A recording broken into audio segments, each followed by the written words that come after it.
पैदा करो, 19 पैदा करे तुम, 4 नहीं तुम भी 20 पैदा करो। तुम्हारे को भगवान का वास्ता, तुम भी 19 या 20 पैदा करो। क्या है, मजाक है हर चीज में।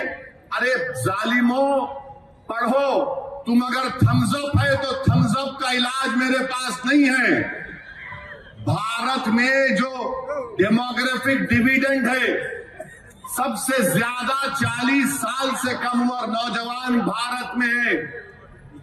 दुनिया में किसी मुल्क में ऐसी नौजवान आबादी नहीं है। 60% आबादी भारत की 40 साल से कम उम्र की है।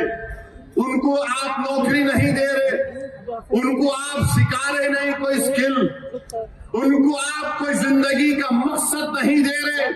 आर्मी में जाते थे, आपने आर्मी को बंद कर दिया और कहा कि फुला नया चीज निकाले, हम उसमें चले जाओ।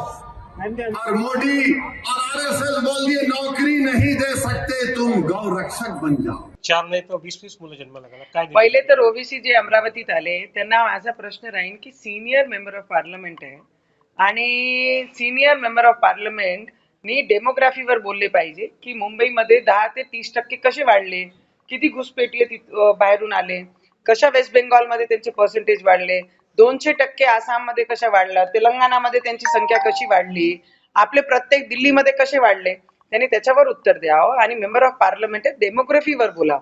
आणि त्यांना माझा प्रश्न राहणार आहे की जेव्हा त्यांना म्हणतोय आपण की संविधान पुढे राहील की इस्लाम राहील, तर ते सरळ म्हणतात इस्लाम पुढे ठेवू, संविधान आम्ही पुढे ठेवणार नाही। आम्ही या मातीचे माणसं आहे आणि इथे जन्माला आलो आणि त्याच्यासाठी शेवटचा श्वासी सुद्धा या हिंदुस्थानसाठी देणार आहे। आणि त्यांना विचारा, त्यांना माझा प्रश्न है कि भारत माता की जय बोलो, वंदे मातरम बोलो और इस्लाम को पीछे रख के संविधान को आगे रखो। हम रखते हैं, तुम भी रख के दिखाओ। आणि जास्त सल्ला द्यायचा नाही, ज्यांना 8-10 पोरं करायचे, 20 करायचे, 50 करायचे आहे, त्यांना असे लोकांना या देशातून काढून त्यांची सिटिझनशिप इथून काढून आणि त्यांची पार्टीचं जे पक्षाची परमिशन दिली तेही रद्द झाली पाहिजे आणि त्यांना पाकिस्तानमध्ये पाठवलं पाहिजे। पाकिस्तानी कसे भीक मागून राहिले आणि त्याच्यामध्ये यांनाही पाठवलं पाहिजे भीक मागण्यासाठी। महाराष्ट्रातील सर्व बातम्यांचे विश्वासार्ह व्यासपीठ, सकाळच्या सर्व सोशल मीडिया प्लॅटफॉर्मला लाईक, फॉलो आणि सबस्क्राईब करा।